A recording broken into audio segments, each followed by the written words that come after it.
Perfect continuous tense. Perfect continuous tense দুটি টেন্সের সমন্বয়ে গঠিত। প্রথমটি হলো পারফেক্ট টেন্স এবং দ্বিতীয়টি হলো কন্টিনিউয়াস টেন্স। আমরা জানি পারফেক্ট টেন্স গঠন করতে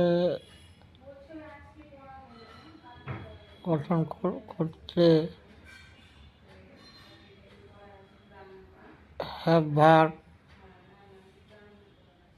প্লাস ভার্বের পাস্ট পার্টিসিপল অর্থাৎ V3 প্রয়োজন হয়। আবার কন্টিনিউয়াস টেন্স গঠন করতে গেলে বি ভার্ব প্লাস মূল ভার্ব প্লাস আইএনজির প্রয়োজন হয়।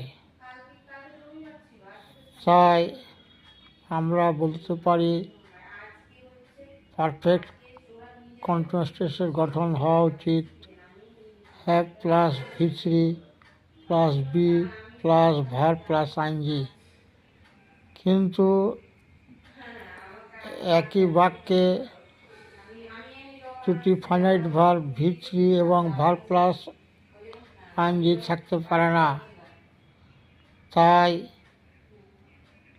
পারফেক্ট কন্টিনিউয়াস গঠন করতে গেলে V3কে বাদ দিতে হবে।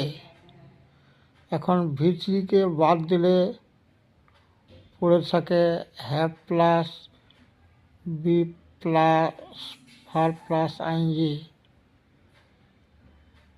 কিন্তু হ্যাভ ভার্বের পরে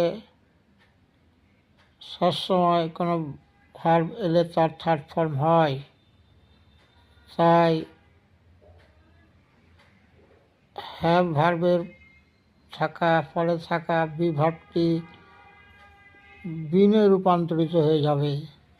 তাই পারফেক্ট টেন্সের গঠন হবে হ্যাভ প্লাস বিন প্লাস মূল ভার্ব প্লাস আইএনজি।